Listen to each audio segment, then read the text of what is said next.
Next topic earth's gravitational force. अगदी छोटासा topic आहे. यानंतर आपण ॲक्सेलरेशन ड्यू टू ग्रॅव्हिटीचा अभ्यास करणार आहोत. What is earth's gravitational force? अर्थचा ग्रॅव्हिटेशनल फोर्स म्हणजे काय? What is gravitational force? Gravitational force is a force of attraction. हा अट्रॅक्शनचा फोर्स असतो between any two object in the universe with masses. युनिवर्समध्ये असणारे कोणताही दोन ऑब्जेक्ट की ज्याला मासेस आहे त्याच्यामध्ये असणारे जे फोर्स ऑफ अट्रॅक्शन असणार किंवा अट्रॅक्टिव्ह फोर्स जे असतात, अट्रॅक्टिव्ह फोर्स जो असतो त्याला आपण बोलतो ग्रॅव्हिटेशनल फोर्स. ठीक आहे, हे तर आपल्याला माहिती आहे. त्यामुळे आपण काय म्हणतो, सपोज एक ऑब्जेक्ट आहे, हा एक दुसरा ऑब्जेक्ट आहे, याच्यामध्ये डिस्टन्स आहे डी, याचा मास आहे m1, याचा मास आहे m2. हे दोन ऑब्जेक्ट आहे, त्याला मास दिलेला आहे सेपरेटेड बाय सम डिस्टन्स. या दोन ऑब्जेक्टमध्ये फोर्स ऑफ अट्रॅक्शन असणार आहे. What is earth's gravitational force? ज्यावेळेस या दोघांमधला एक ऑब्जेक्ट अर्थ असणार आहे, म्हणजे अर्थ आणि एक दुसरा ऑब्जेक्ट, त्या केसमध्ये जो काही ग्रॅव्हिटेशनल फोर्स असणार आहे त्याला आपण बोलणार अर्थ्स ग्रॅव्हिटेशनल फोर्स. ठीक आहे, समजते काय? सिंपल आहे. दोन ऑब्जेक्टमधला एक ऑब्जेक्ट अर्थ असेल तर तो जो ग्रॅव्हिटेशनल फोर्स असणार आहे that is because of earth and hence it is called as earth's gravitational force. Okay, त्यामुळे अर्थ्स ग्रॅव्हिटेशनल फोर्सला आपण कसं मेन्शन करू शकतो? It is force of attraction. Gravitational force आहे म्हणजे हा काय असणार आहे? अट्रॅक्शनचाच फोर्स असणार आहे. फोर्स ऑफ अट्रॅक्शन बिटवीन कशामधला? Earth and other massive object. अर्थ आहे आणि एक दुसरा ऑब्जेक्ट की ज्याला मास, याच्यामध्ये असणारा फोर्स ऑफ अट्रॅक्शन त्याला आपण बोलणार अर्थ्स ग्रॅव्हिटेशनल फोर्स. सिंपल आहे. ग्रॅव्हिटेशनल फोर्स त्याची स्पेशल केस अर्थ आणि दुसरा ऑब्जेक्ट म्हणून त्याला आपण बोलणार अर्थ्स ग्रॅव्हिटेशनल फोर्स. ग्रॅव्हिटेशनल फोर्सचा फॉर्म्युला आपण बघितला F is equal to G m1 m2 upon d square. ठीक आहे, हा ग्रॅव्हिटेशनल फोर्सचा जनरल फॉर्म्युला आपण बघितला. जर तुम्हाला क्वेश्चन विचारला असेल की अर्थ्स ग्रॅव्हिटेशनल फोर्स कॅल्क्युलेट करा, त्या केसमध्ये एक ऑब्जेक्ट तर काय असणार? अर्थ असणार आहे. एक ऑब्जेक्ट अर्थ आहे म्हणजेच काय? यामध्ये असणारा एक जो मास असणार आहे m1 और m2, याला मला रिप्लेस करावं लागणार आहे अर्थच्या मासने, ज्याला आपण डिनोट करणार कॅपिटल M ने. ठीक आहे, बरोबर. एक ऑब्जेक्ट आपण काय करतो, इथे प्रॉडक्ट m1 m2 घेतो, यामध्ये दोन्ही ऑब्जेक्टचे मासेस आपण कन्सिडर करतो. एक ऑब्जेक्टचा अर्थ आहे तर यामध्ये m1 और m2 यामधल्या एका मासला मला अर्थच्या मासने रिप्लेस करावं लागणार आहे. अर्थचं मास एक स्टँडर्ड व्हॅल्यू असते which is denoted by capital M and that value is 5.97 into 10 power 24 kg. एवढं हाय वेट असतं अर्थचं. 5.97 into 10 power 24 kg. ह्या ज्या पॉवर्स असतात ह्या पॉवर्स नेहमी लक्षात ठेवा, यामध्ये बऱ्याचदा गोंधळ होतो. 5.97 into 10 power 24 kg, बट कॅल्क्युलेशनसाठी आपण याला बऱ्याचदा असं घेतो 6 into 10 power 24 kg. ठीक आहे, हे झालं अर्थचं मास. त्यामुळे अर्थ ग्रॅव्हिटेशनल फोर्स जर कॅल्क्युलेट करायचं असेल तर एमची व्हॅल्यू एक व्हॅल्यू आपल्याला किंवा एका ऑब्जेक्टचं मास आपल्याला कंपल्सरी हे घ्यावं लागतं. त्यानंतर डी म्हणजे आपण काय म्हणतो, ह्या दोन ऑब्जेक्टमध्ये असणारा डिस्टन्स. एक ऑब्जेक्ट आहे अर्थ आणि सपोज एक ऑब्जेक्ट आहे सन और मून, याच्यामध्ये असणारा डिस्टन्स तुम्हाला दिलेला राहील, ती व्हॅल्यू इथे तुम्हाला पुट करायची आहे. बट आता हे जर असा क्वेश्चन असेल की अर्थ आहे आणि अर्थवरचाच एक ऑब्जेक्ट आहे, यांच्यामध्ये असणारा ग्रॅव्हिटेशनल फोर्स आपल्याला कॅल्क्युलेट करायचा आहे किंवा अर्थ ग्रॅव्हिटेशनल फोर्स कॅल्क्युलेट करायचा आहे. मग आता ह्या केसमध्ये अर्थ आहे, आपण असं म्हणतो अर्थचं सेंटर ऑफ मास अर्थच्या सेंटरला असणार आहे. दोन ऑब्जेक्टच्या सेंटरमध्ये असणार डिस्टन्स किंवा सेंटर ऑफ मासमध्ये असणार डिस्टन्स असं आपण डी बोलतो. जेव्हा रेग्युलर शेप असेल तसं आपण बोलतो सेंटरमध्ये असणार डिस्टन्स, इरेग्युलर शेप असेल तर सेंटर ऑफ मासमध्ये असणार डिस्टन्स. तर अर्थचा सेंटर ऑफ मास तर सेंटरलाच असणार आहे. दुसरा ऑब्जेक्ट अर्थवरती इथे कुठे असणार आहे? आता बघा, ही अर्थची जी रेडियस असते, रेडियसची व्हॅल्यू खूप हाय व्हॅल्यू असते, 6.37 into 10 power 6 मीटर. एवढी लार्ज व्हॅल्यू आहे, त्यामुळे ही व्हॅल्यू आरची ही व्हॅल्यू आहे 6.37 into 10 power 6. त्यानंतर अर्थवरतीच एक ऑब्जेक्ट आहे, म्हणजे ऑब्जेक्ट इथे कुठे आहे, त्यामुळे हे सेंटर आणि या ऑब्जेक्टचं सेंटर याच्यामध्ये असणारा डिस्टन्स हे किती असणार आहे?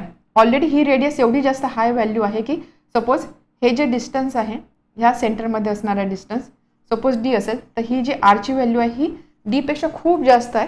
त्यामुळे आपण ही डीची व्हॅल्यू इग्नोर करू शकतो, डिस्टन्स इग्नोर करू शकतो किंवा डिस्टन्स आपण कन्सिडरच करत नाही. त्या केसमध्ये आपण सरळ काय करतो, हे जे दोन ऑब्जेक्टमध्ये असणार डिस्टन्स आहे हे आपण कॅपिटल आर म्हणजेच काय अर्थच्या रेडियसनी रिप्लेस करतो. समजलं काय सांगते? ज्यावेळेस एखादा ऑब्जेक्ट आणि अर्थ आहे, अर्थ एवढी मोठी आहे की त्या अर्थवरती ऑब्जेक्ट अगदी एकदम छोटासा पार्टिकल म्हणून आपण कन्सिडर करू शकतो. तर या दोघांमध्ये असणारा डिस्टन्स किती असणार आहे? ऑलरेडी ही रेडियस एवढी हाय आहे की याचा सेंटर आणि हा ऑब्जेक्ट याच्यामध्ये असणार डिस्टन्स ऑलमोस्ट इक्वल टू रेडियसच असणार आहे, कारण ही व्हॅल्यू खूप जास्त स्मॉल आहे. ती तुम्ही ॲड जरी केली तरी त्याचा जास्त सिग्निफिकंट इफेक्ट राहणार नाही. म्हणून अशा केसमध्ये आपण हे जे डिस्टन्स आहे हे नेहमी कॅपिटल आरने रिप्लेस करतो.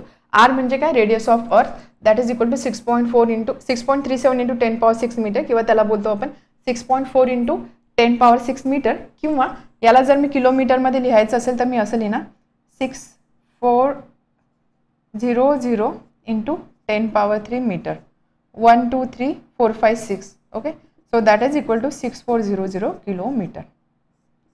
हे अर्थची रेडियस असते 6400 किलोमीटर अप्रॉक्सिमेटली. हे लक्षात ठेवणं इझी जातं थोडं, कारण इथे पॉवर चुकण्याचा चान्स असतो. त्यामुळे सिम्पली एवढं लक्षात ठेवा, अर्थची रेडियस असते 6400 किलोमीटर. ज्यावेळेस आपण क्वेश्चन सॉल्व्ह करू त्यावेळेस किलोमीटरला आपल्याला कंपल्सरी मीटरमध्ये कन्वर्ट करावं लागणार आहे. सो समजलं आता काय सांगितलं ते. अर्थ ग्रॅव्हिटेशनल फोर्स कॅल्क्युलेट करायचं असेल, एक ऑब्जेक्ट म्हणजे एक ऑब्जेक्ट अर्थ असणार आहे, त्यामुळे एक एम आपण अर्थच्या मासनी रिप्लेस करणार. ज्यावेळेस तुम्हाला स्पेसिफिक डिस्टन्स दिलेलं असेल त्यावेळेस इट्स ओके.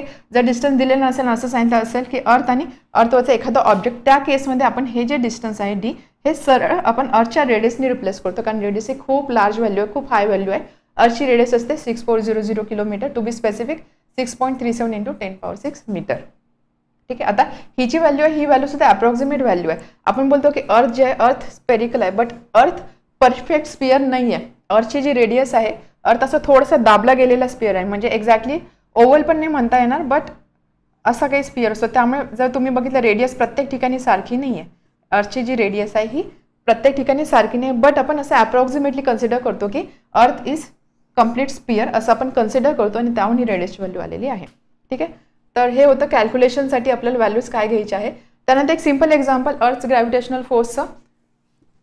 अर्थ gravitational force it exist between earth and sun. Earth आणि सन दोन ऑब्जेक्ट आहे, त्यामध्ये एक ऑब्जेक्ट अर्थ आहे, म्हणजे ऑब्व्हियसली तिथे ग्रॅव्हिटेशनल फोर्स एक्झिस्ट असणार आहे. अर्थ अँड मून यामध्ये सुद्धा ग्रॅव्हिटेशनल फोर्स असतो. ग्रॅव्हिटेशनल फोर्स अर्थ आणि अर्थवरती असणाऱ्या सगळ्या ऑब्जेक्टमध्ये असतात, त्याच्यामुळेच आपण प्रॉपरली ग्राउंडवरती वॉक करू शकतो. किंवा अर्थ आणि अर्थच्या आजूबाजूला असणारे जे काही सॅटेलाइट असतात ते सुद्धा या अर्थ ग्रॅव्हिटेशनल फोर्समुळेच एका ऑर्बिटमध्ये फिरू शकतात. तर हे सगळे एक्झाम्पल होते अर्थ ग्रॅव्हिटेशनल फोर्सचे. अगेन सिम्पल एक्झाम्पल, सपोज जर मी हे एक्झाम्पल सगळ्यांना माहिती आहे, बट जस्ट आपल्याला अर्थ ग्रॅव्हिटेशनल फोर्सला याला लिंक करायचं म्हणून एक्सप्लेन करते. सपोज मी इथे उभी आहे आणि मी जर मी एक बॉल वरती फेकला, बॉल वरती मी फेकते तर काय होतं, बॉल वरती जातो आणि त्यानंतर खाली येतो. बॉल हवेत निघून जात नाही किंवा बॉल तिथे स्थिर राहत नाही, बॉल खाली येतो. हे कशामुळे होतं हे आपल्याला माहिती आहे, हे होतं because of earth gravitational force. खालीच काय येतोय, कारण अर्थचा सेंटर ऑफ मास अर्थच्या सेंटरला असतो असं आपण बोलतो. त्यामुळे होतं काय, प्रत्येक जो ऑब्जेक्ट असतो हा प्रत्येक ऑब्जेक्ट अर्थच्या सेंटरकडे अट्रॅक्ट होतो. अर्थच्या सेंटरकडे अट्रॅक्ट होतो म्हणजे काय, इथे एखादा ऑब्जेक्ट असेल तर तो नेहमी खाली येण्याचा प्रयत्न करेल किंवा अर्थ त्याला नेहमी आपल्या सेंटरकडे म्हणजे डाऊनवर्ड डायरेक्शनमध्ये पुल करण्याचा प्रयत्न करते. That is earth gravitational force. त्यामुळे होतं काय, सपोज एक बॉल घेतला मी, हा बॉल जर मी असा वर फेकला, बॉल वर फेकल्यानंतर तो इथे येणार आणि परत असा खाली ग्राउंडकडे येणार आहे. असं का होतं, कारण ज्यावेळेस बॉल असा वरती जात आहे त्यावेळेस काय होतं, अर्थ आपल्या ग्रॅव्हिटेशनल फोर्समुळे किंवा ग्रॅव्हिटेशनल पूलमुळे त्या बॉलला नेहमी खाली खेचण्याचा प्रयत्न करते. त्यामुळे काय होतं, बॉलची वेलॉसिटी हळूहळू कमी होते. बरोबर, बॉलची कारण काय होते की अर्थ खाली खेचते म्हणजे अर्थ त्याच्या मुवमेंटला अप मुवमेंटला ऑपोज करते. त्यामुळे काय होते, वेलॉसिटी जी आहे ती हळूहळू कमी होत जाते. जसं जसं बॉल वरती जातो अट्रॅक्टिव्ह फोर्स खाली खेचते, त्यामुळे बॉलची वेलॉसिटी कमी होते. एक असा पॉईंट येतो, एक मोमेंट असा येतो की ज्यावेळेस बॉलची वेलॉसिटी 0 होते आणि त्यानंतर अगेन बॉल जो आहे तो खालच्या दिशेला येतो, कारण अगेन ग्रॅव्हिटेशनल फोर्स जे असतं ते त्याला असं पुल करत असते, त्यामुळे बॉल असा खाली येतो. सो हे सगळं होतं because of earth gravitational force. Earth gravitational force is always directed towards centre of earth and therefore every object on the earth is getting attracted by earth in downward direction. त्यामुळे प्रत्येक object downward डायरेक्शनमध्ये अर्थकडे attract होत असतो. हे होतं about earth gravitational force. यामध्ये अजून एक पॉईंट मेन्शन करायचा आहे. आपण बोलतो की अर्थ ग्रॅव्हिटेशनल फोर्समुळे काय होतं की प्रत्येक जो ऑब्जेक्ट आहे ते अर्थ आपल्या सेंटर ऑफ अर्थकडे किंवा डाऊनवर्ड डायरेक्शनमध्ये अट्रॅक्ट करण्याचा प्रयत्न करते. त्यामुळे बॉल जरी मी वर फेकला तो बॉल फायनली ग्राउंडवर येणार आहे. एखादं फळ जरी झाडावरून पडलं तरी ते फळ नेहमी खाली ग्राउंडवरच पडतं. हे कशामुळे होतं, अर्थ ग्रॅव्हिटेशनल फोर्समुळे होतं. मग जर मी एक एक्झाम्पल कन्सिडर केला की आपल्याला माहिती आहे की अर्थ आणि एखादा आर्टिफिशियल सॅटेलाइट म्हणा किंवा अर्थ आणि मून म्हणा, अर्थच्या ऑर्बिटमध्ये ते मूव्ह होत असतात.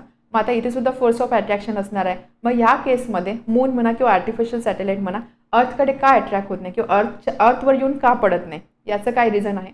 याचं रिझन आहे हे जे आर्टिफिशियल सॅटेलाइट आहे म्हणा किंवा मून म्हणा, हे खूप हाय स्पीडनी अर्थच्या अराउंड मूव्ह होत असतात.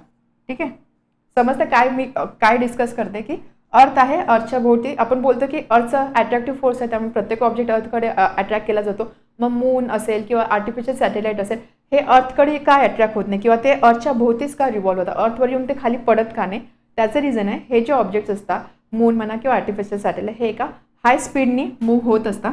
या हाय स्पीडमुळे काय होतं, हा स्पीड असा असतो की ही जी पूल असते म्हणजे हे जे अट्रॅक्शन असते, हे अट्रॅक्शन आणि ह्या ऑब्जेक्टची मोशन किंवा मूनची जी मोशन आहे याच्यामध्ये एक बॅलन्स साधला जातो. त्यामुळे instead of falling on the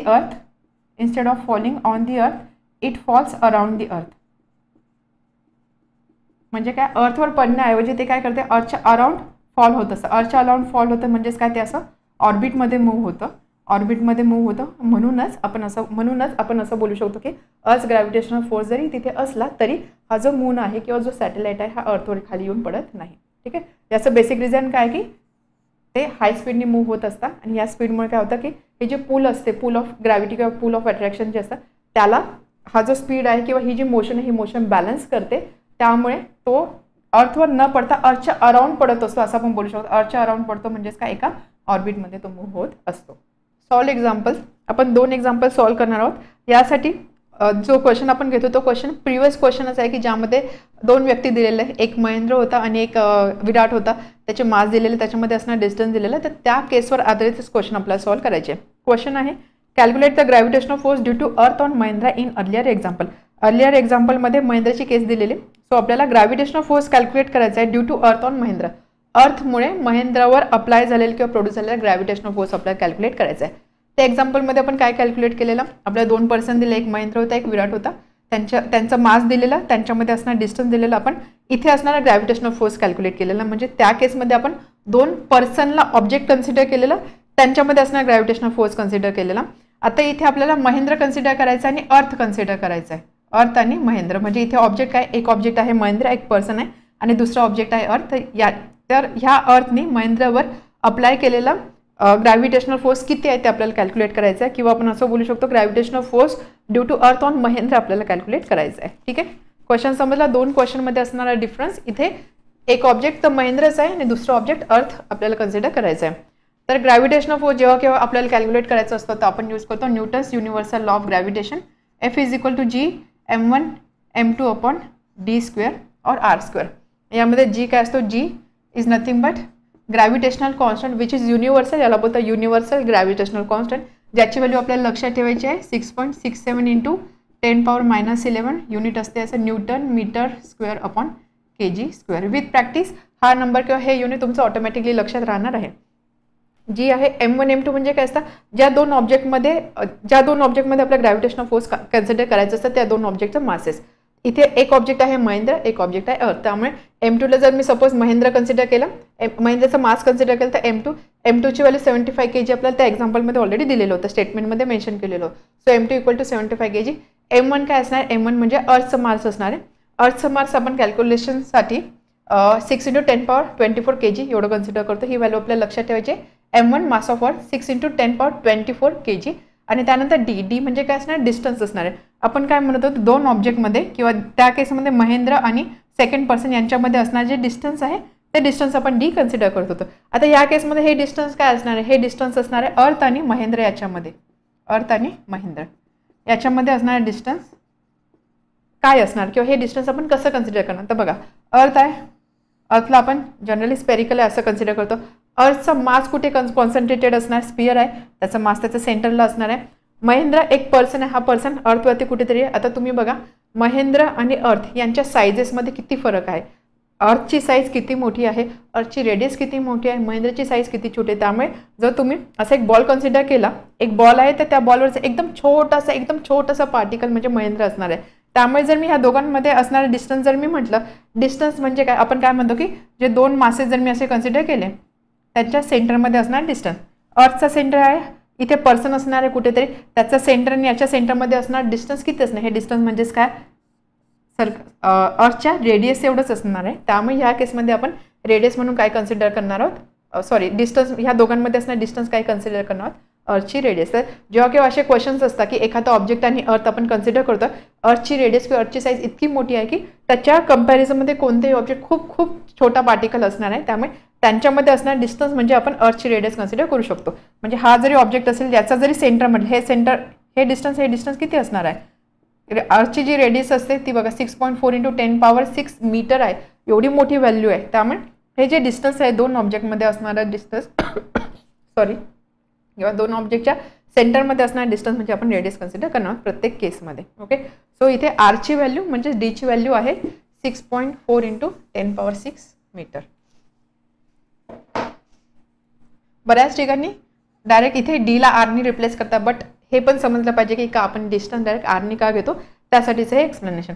यामध्ये आता मला काय करायचं, व्हॅल्यूज पुट करायच्या आहे. 6.67 इंटू 10⁻−11. त्यानंतर मास आहे 6 इंटू 10⁻24. सेकंड मास आहे 6.4 इंटू 10⁻6. ठीक आहे. Divided by D 6.4 into 10⁻6 square. डीचा स्क्वेअर आहे.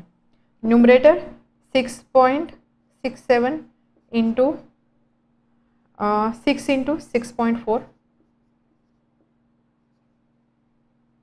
आपण इथे काही मिस्टेक केलेली, जी इंटू हे झालं M1 आणि इथे आहे M2 75.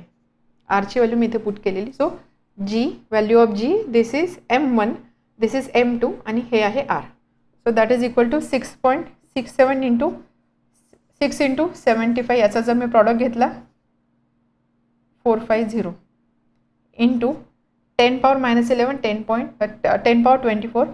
तर ही व्हॅल्यू असेल 10⁻30 न्यूमरेटर. आणि त्यानंतर डिनॉमिनेटर 6.4चा स्क्वेअर आणि 10⁻6चा स्क्वेअर. लॉ ऑफ इंडायसेस 10⁻12 म्हणजे इथे असणार आहे 10⁻12. ओके. नेक्स्ट ही व्हॅल्यू किती असणार आहे, 10⁻30 अपॉन 10⁻12 म्हणजे ही व्हॅल्यू असणार आहे 10. आणि आता मला फक्त कॅल्क्युलेट करायचं आहे हे 6.67 इंटू 450 अपॉन 6.4 इंटू 6.4. आता आपण काय करू, आधी डिनॉमिनेटर कॅल्क्युलेट करू. 6.4 इंटू 6.4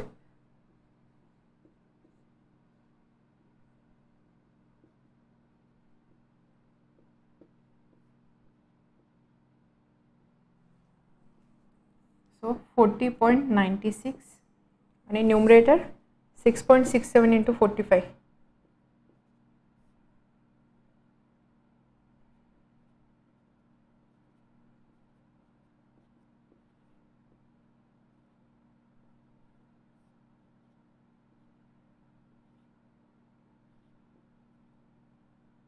सो न्यूमरेटर आला 300.15. आपण काय केलं 6.67 इंटू 45 म्हणजे इथे 10 आहे इंटू 10 म्हणजे 10 स्क्वेअर. नेक्स्ट स्टेप ही डिव्हिजन. तर आपण काय करू, इथे 40.96 याला अप्रॉक्सिमेट करूया 41 इंटू 10 स्क्वेअर.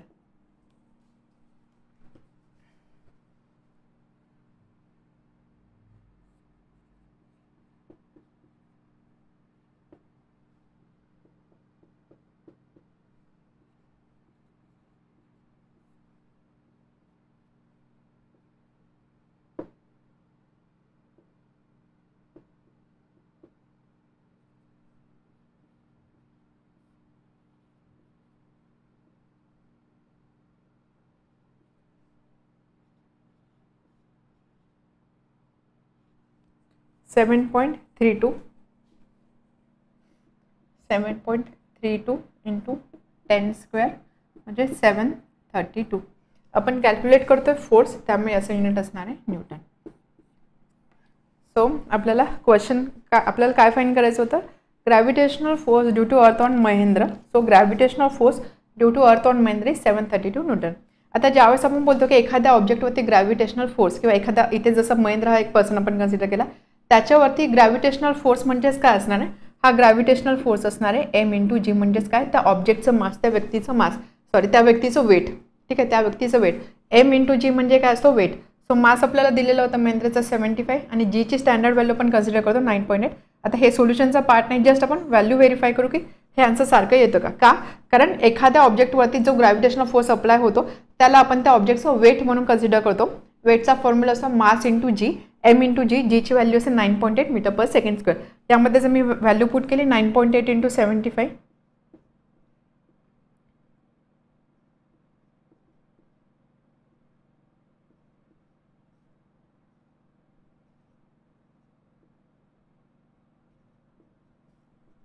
735 न्यूटनचं. बघा जवळपास व्हॅल्यू सारख्याच आलेल्या आहे. म्हणजे ग्रॅव्हिटेशनल फोर्स जो असतो तोच त्या ऑब्जेक्टचं वेट असतं, त्यामुळे ह्या दोन्ही व्हॅल्यू ऑलमोस्ट सारख्या आलेल्या आहे. इथे फक्त आता जसं आपण 40.96 याला अप्रॉक्सिमेट केलं 41 म्हणून, त्यामुळे थोडंसं आन्सर इथे वेगळं आलेलं आहे. अदरवाईज आन्सर ऑलमोस्ट सारखं आहे. समजलं हे काय सांगते, हे तुमच्या सोल्युशनचं पार्ट नाही, बट एखाद्या ऑब्जेक्टवरती अर्थनी अप्लाय केलेला ग्रॅव्हिटेशनल फोर्स जो असतो ते त्या ऑब्जेक्टचं वेट असतं, ते जस्ट इथे मी व्हेरीफाय केलेलं आहे. ॲक्च्युअल सोल्युशन इथे संपत आहे. ठीक आहे. नाव second example, starting from rest. Interlinked question आहे. आता परत याच्याच कंटिन्युएशनमध्ये सेकंड क्वेश्चन दिलेला आहे. Starting from rest what will be Mahendra's velocity after 1 second if he is falling down due to gravitational force of the earth. असं सांगितलं आहे की सपोज महेंद्र जर रेस्टपासून सुरुवात करतोय, जेव्हा केव्हा रेस्टपासून सुरुवात करतो असं लिहिलेलं असं, याचा अर्थ काय, इनिशियल वेलॉसिटी 0 दिलेली आहे, लगेच ती मेन्शन करून घ्यायची. So question is starting from rest, that means initial velocity of Mahendra is 0, u is equal to 0. What will be Mahendra's velocity, आपल्याला फाइंड काय करायची, महेंद्रची वेलॉसिटी. स्टार्टिंग वेलॉसिटी जर मी यू कन्सिडर केली, नंतरची वेलॉसिटी म्हणजे जी वेलॉसिटी मला फाइंड करायची त्या वेलॉसिटीला मी व्हीने डिनोट करू शकते. So we have to find V after 1 second. किती वेळानंतर, एका सेकंदानंतर, म्हणजे टाइम किती दिलेला आहे, T is equal to 1 second.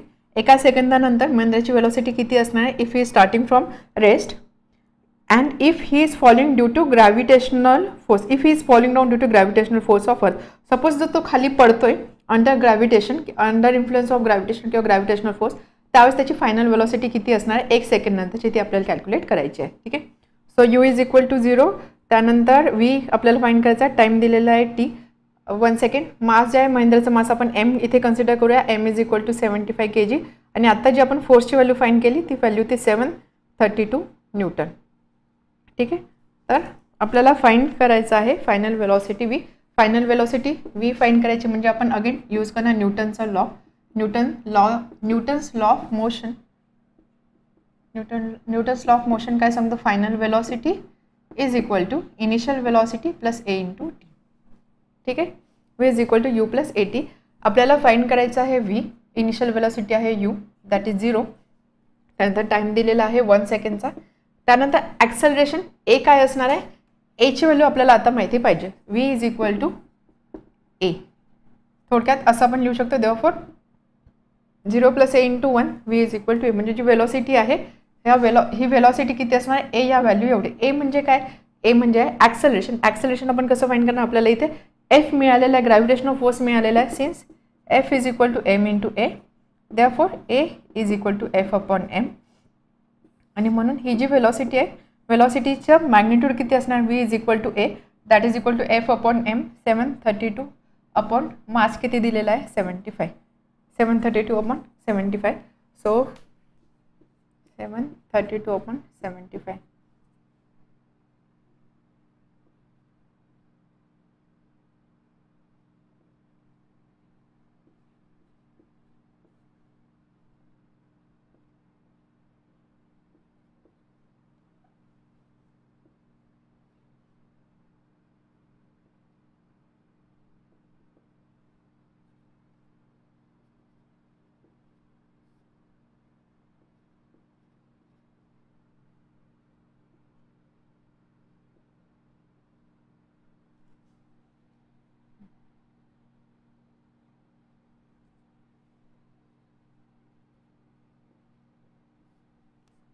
एवढे नंबर सफिशियंट आहे. So that is equal to 9.77 velocity आहे, त्यामुळे याचं युनिट येणार मीटर पर सेकंड. हे झाली वेलॉसिटी. ओके. आपल्याला क्वेश्चन विचारला होता, आपल्याला आन्सर करायचं होतं, Mahendra's velocity after 1 second if he is falling down due to gravitational force of earth. So Mahendra's velocity is 9.77 meter per second when he is falling down due to gravitational force of earth.